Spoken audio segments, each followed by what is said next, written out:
Boker Tov Liora, Boker Tov Kineret. merci d'avoir répondu présente à cette interview. Merci à toi.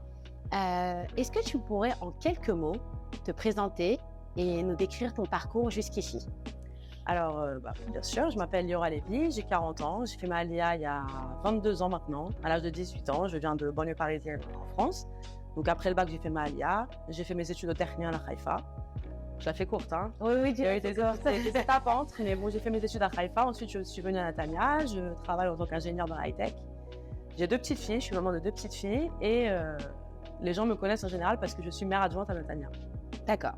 Donc, tu es un exemple d'intégration, de réussite professionnelle et une Merci. super maman. Voilà. Donc, tu peux nous raconter comment tu réussis à allier les deux. Voilà, ces deux côtés, le côté professionnel et le côté super maman. Moi, d'abord, je pense qu'il y a beaucoup de femmes qui allient les deux de nos jours. Je ne suis pas exceptionnelle, mais c'est beaucoup d'organisation et c'est surtout beaucoup de motivation.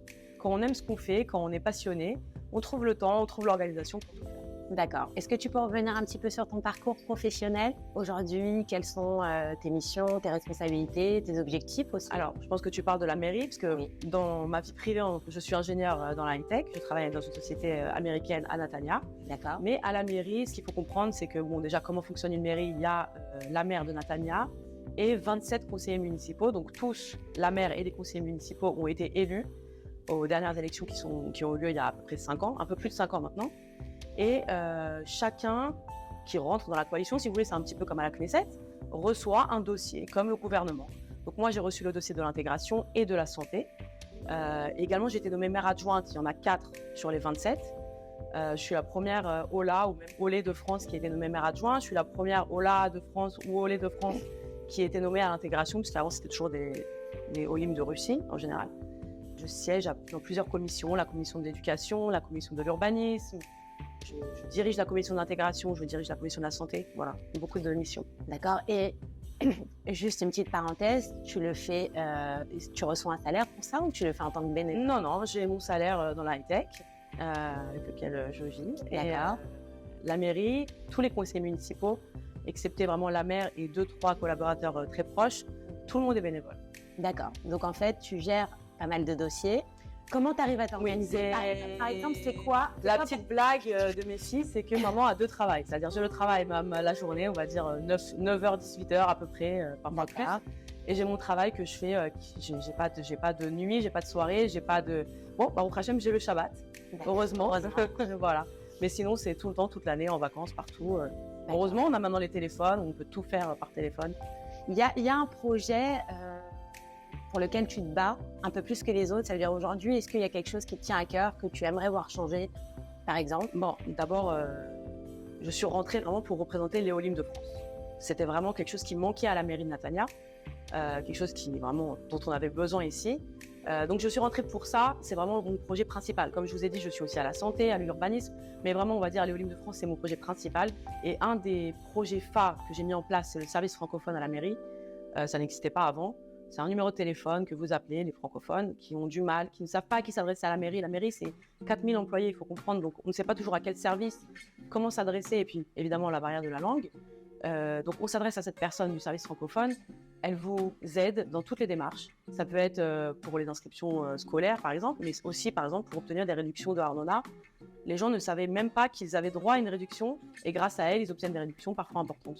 Est-ce que tu peux nous donner un exemple d'une journée lambda pour Liora Lévy? D'abord, je pense que mes débuts de journée ressemblent à beaucoup de journées de maman. Et c'est vrai que les soirées, j'ai pas de journée lambda parce que chaque soir, c'est autre chose. Mais on va dire que le matin, à peu près comme toutes les mamans, je fais les sandwichs, je vérifie qu'il y a tout dans le cartable.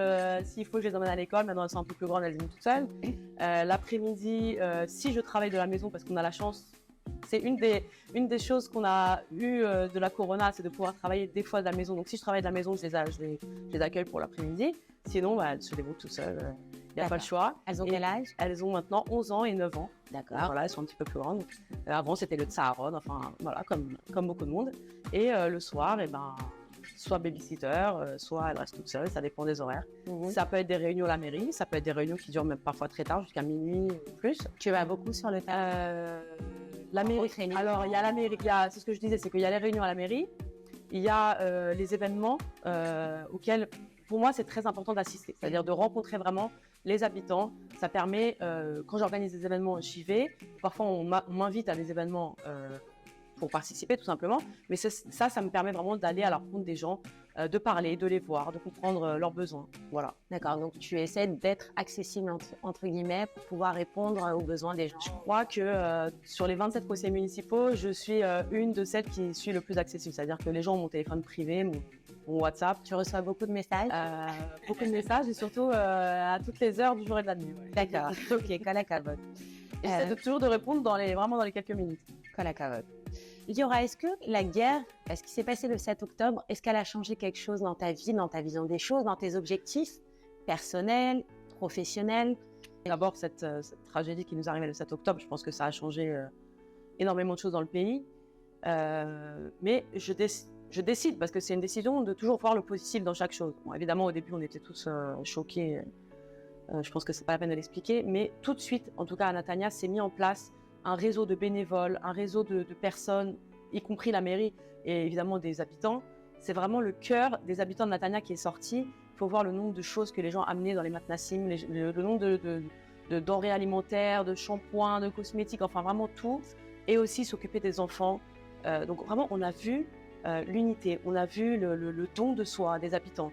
C'est quelque chose qui est exceptionnel. Je pense que ça nous manquait cette unité jusqu'au 6 octobre en tout cas. Malheureusement, parce que c'est quelque chose d'essentiel. Et on a vu ça, donc ça me donne un peu d'espoir. Je pense évidemment qu'il faut absolument éradiquer le Hamas. Ça, c'est entre parenthèses. D'accord. Quel espoir tu veux transmettre, voilà. Comment tu verrais l'avenir de ce pays par rapport à tes enfants, par rapport à la situation? Voilà, aujourd'hui, ce serait quoi ton rêve aujourd'hui? Quel conseil tu aimerais donner? Quelle chose on devrait mettre en place? Voilà. Est-ce que tu as une vision de l'avenir, une vision bien particulière? Bon, il y a plusieurs plans. Il y a personnel, il y a sur la ville de Natania, il y a sur le pays. Bon, aujourd'hui, je me concentre sur la politique municipale. Je pense qu'être près des habitants, c'est très important et on a beaucoup d'impact sur la vie vraiment des habitants. Quand on construit une nouvelle école, par exemple, ça impacte les habitants tous les jours, tous les matins, si l'école est proche de chez vous ou à une demi-heure de route. Ça change, ça peut changer la vie des gens. Donc ça, c'est quelque chose de très important pour moi. Au niveau national, je suis très engagée politiquement à droite, mais vraiment, aujourd'hui, je me concentre sur le municipal. Je pense que la ville de Natania est une très grande ville qui a énormément évolué. Je ne sais pas combien de francophones connaissaient cette ville il y a 25 ans, il y a 30 ans et même plus. Cette ville a énormément évolué. Voilà, c'est ça que j'allais te demander. Est-ce que tu trouves une différence entre le Natania d'il y a 20 ans et le Natania de maintenant? Moi, d'abord, j'ai connu Natania j'ai 40 ans et demi, donc il y a à peu près 40 ans, 39 ans et demi. J'ai toujours ma famille qui habite à Natania et je peux vous dire que ça a énormément changé, c'est-à-dire que ça s'est complètement multiplié. Des quartiers entiers comme par exemple Poleg, Agamim et même Ezora-Tassia, la zone industrielle, qui n'existaient même pas. Donc c'est même pas que ça s'est développé, ça s'est complètement grandi. Et surtout, ce qui est très important aujourd'hui pour moi et qu'on est en train de mettre en place à la mairie, je parlais de la commission de l'urbanisme, donc on a voté récemment des nouveaux projets, un projet pour ajouter 8 millions de mètres carrés de bureaux, d'entreprises dans toute la bande, on va dire, est de la ville.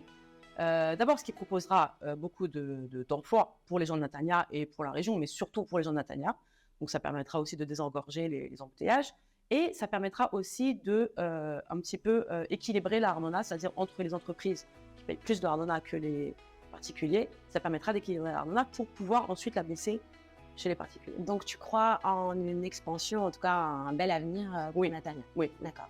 Est-ce qu'il y a quelques conseils que tu aimerais donner aux personnes qui souhaiteraient faire leur alia ou qui vont pour faire leur alia?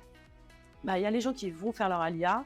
Je pense justement que le 7 octobre a déclenché aussi une grosse vague. En tout cas, les gens s'intéressent à la alia. Et les gens qui ont fait leur alia récemment, je pense que, je dis ça aux deux catégories. Une alia, ça se prépare bien. Il faut savoir à quoi on s'attend et il ne faut pas comparer avec ce qu'on avait en France ou ailleurs. Il ne faut pas comparer. Israël est un pays magique. Quand on lui donne beaucoup, on reçoit énormément.